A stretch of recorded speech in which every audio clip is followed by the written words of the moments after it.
Welcome to the conversation. Our special guest is a return visit after a year, Paul Craffey, who is going to be talking about his new record, a DVD, Marilyn On My Mind. The producer's in the studio with us, and his name? Ron Roberts. Ron Roberts. Thank you, Ron. And paulcraffey.com. And with that, Paul, I'm happy to greet you, a voice of comedy and music and talent in these dark days of August. Please bring us back to date. We last discussed your book, From Paper Slippers to Paperback. Show us first your pictures, so people can see that there's a better sportsman here than the host, and that there's a person is still in better shape than me. Well, let's put it this way. Emotionally, I'm in very good shape, and that's the most important thing, because we're living in very perilous times, as you have just articulated so well. And I just want to wish you and all of your family and your friends and all people from Israel, I want to only wish them the best. I know you do. You always have. And to a mutual friend, Pat Greenwald, the same. That's right. And what we need in our world today is more kindness and fairness. We're living in such really frightening times that I look at young people. We have young nieces and nephews, and I think, well, this world for these people is so difficult, so challenging. Very different than the challenges that we had when we were growing up. It was a different world. Well, we're still challenged by the same challenges. Except that it seemed like they weren't quite as immediate. You know what I mean? It seemed to be not as immediate as now, and I think that's because of the media that we have is just 24. The internet. Everything, yeah. The internet, the fake news. We're bombarded with it. The horror scares, the terrorism we didn't have then, right. the false news, the lies. Truth is lies, lies are truth. It's George Orwell on an hourly basis. These are alternative facts. These are alternative facts. We are living George Orwell every minute. Okay. We're the bad guys, they're the good guys. As they blow us up, we should feel sorry for them. It's insanity. It really but is. It is sold in the schools. Yes, it is. It is. And when I was a young man, I'll start showing you when I was young. These are photographs when I first started working as an actor and as a model. This was me when I was 22 years old. And this was taken for Harper's Bazaar. I played a biker. That was another photograph that I did. And these were shot in Puerto Rico, in San Juan, at a wonderful beach, Loquillo Beach in San Juan, Puerto Rico. And with a wonderful photographer, Francesco Scavullo. He's no longer with us, but he was a brilliant photographer. He had a sense of light. He knew how to photograph in natural light. The headshot is everything. Yeah. Well, it's a long time ago, but these were his photographs, and it was really because of his work and my working with him that I was able to have a successful career as a model and then move on to become an actor. So I'm very grateful for that. And these are pictures that were taken of me now, contemporary. We talked about you were a tennis player. I was a tennis player at one time. I was a tennis player for 5 minutes. I was a ping pong champ because you work less hard on it. Well, I was a little longer than 5 minutes, Shannon, but I developed metatarsal growth from playing a lot of singles on hard court, which was not a very good thing to do. So every athlete gets hurt. I figured that out early, and I stayed with archery and equestrian, and I figured sooner or later I'll get hurt with that too, and I cut it out. Okay. And then at one time I also did a lot of riding. I lived in Bermuda at one point. There's nothing like a horse. Right. And I met a wonderful woman there who had Arabians, and she allowed me to exercise her horses. So I would go to the stable, and I would race the horses across the Bermuda. It was great experience. This was several years ago. It was back in the 60s, which is a long time ago. In fact, I was just in Bermuda last year. My producer and partner and I went to Bermuda. He'd never been there. And it's interesting, Bermuda has not really changed very much. It's from a British colony? It's still civilized. It's still beautiful. It's well maintained. I was amazed after not being there from the 60s to find a place that was still so beautifully kept and maintained. You know? Well, they haven't suffered like Jamaica and Haiti exactly. from the floods and from gangs of vigilantes and from voodoo and from lack of good government and from hurricanes. But although they get their share, but you mentioned the Arabians. It's an odd name for those stallions. Saudi Arabia and the Arabians are known for encouraging the ivory trade and endangered species and safari hunting and not known for any kind of animal protection or environmental protection or encouraging that, especially with their falconry and cruelty. They're clamping down on that now. They're finally starting. Finally, there's been some inroads, but they love horses. They love their horses, and their horses are the finest. And I wrote on every type of horse. And they reserve these for, of course, the royal family and the sheikhs, and that's where the British came in. The British and the royal family, they all loved these grand horses. The British with their horses and their jumpers, and Cole Porter, who lost his legs from jumping on horses, and Superman, who lost more than that from. You have to be very careful riding horses. Horses are not meant for steeplechases, and now we just had the huge scandal where they uncovered in Europe through the Dutch and coming from Spain, horse meat. Instead of the horses being put to a gentle pasture like they promised from the races and elsewhere, they were being used for meat disguised as regular steer meat. Yeah. Well, so I don't know what the Arabians do, but I can appreciate your love of riding, because I had the same thing. There was nothing like being out there, but there are very few wild horses left. They were among the first to be rounded up and branded, and there's still a few in America. I hope they stay protected, and I hope do you still ride? I don't. I haven't in recent years. No, I've kind of given it up momentarily. I might go back to it one day, but I haven't done it in a while. I really haven't ridden in a while. But I wanted to say something about the British influence when it came.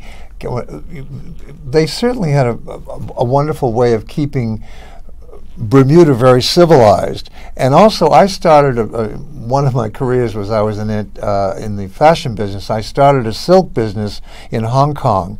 This was in the mid-'70s, right after Nixon had opened up China, and it still was the British. You had all the right careers: a model, a sportsman, the silk, fashion.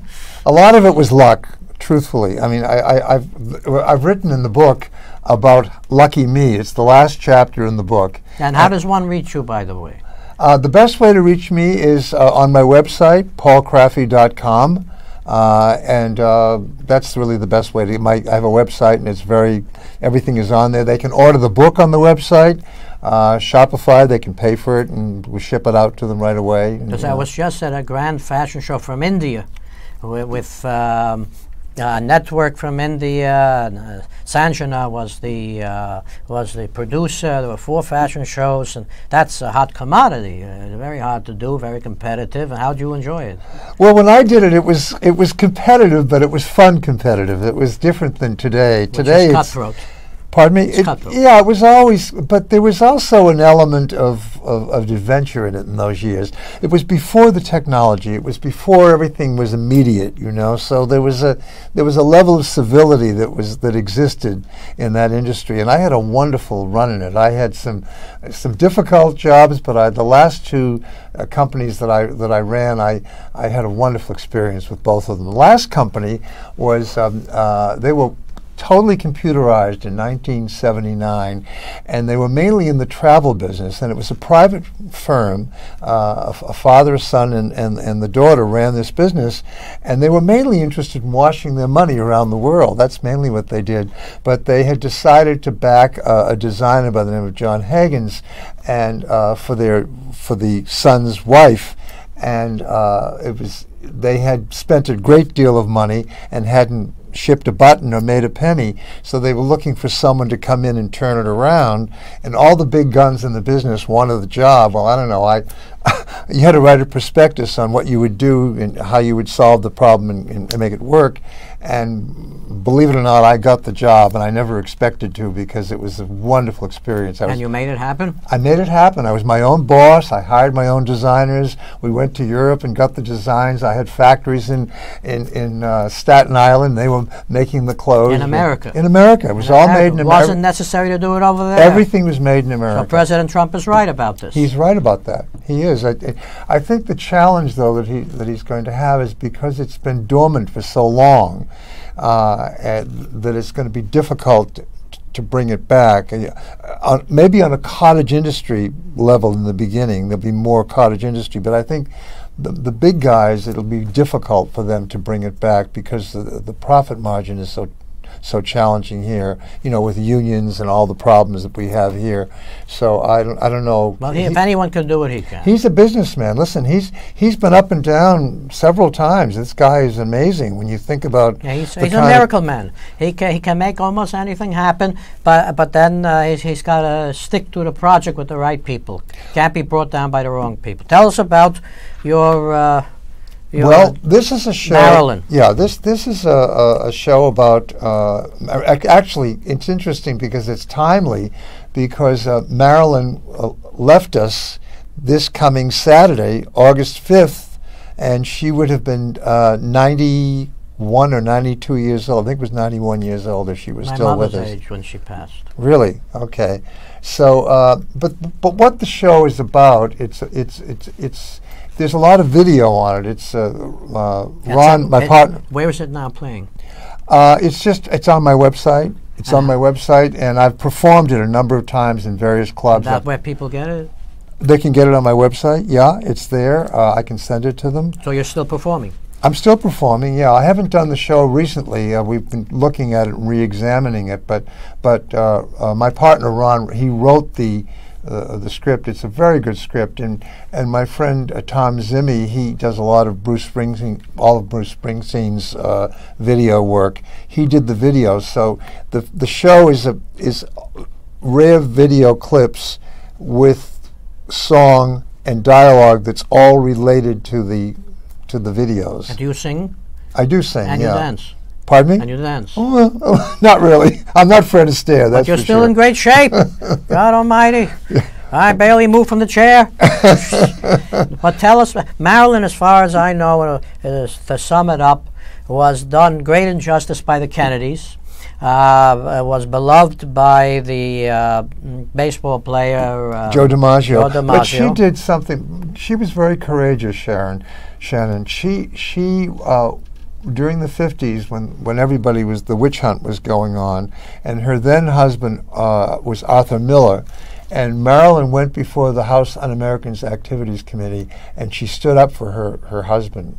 She was really courageous. Anything happened to her as a result? No, well, she's no longer with us, but no, not for that. Yeah, but not from that. She died in '63. She died in 62. 62? Yeah, she died in Kennedy died in 63. Yeah, 60. She died August 5th of 1962. And Peter Lawford was the one who came to clear out the house. Yeah, her house. Yeah. Yeah, well, yeah, I guess. Very suspicious death. Well, there was a very interesting book written. I think the most interesting book that's been written about Marilyn was written by Anthony Summers. He's a very serious investigative reporter, and he wrote a book called The Goddess. And I think it was the best book that I've read. She was a brilliant person.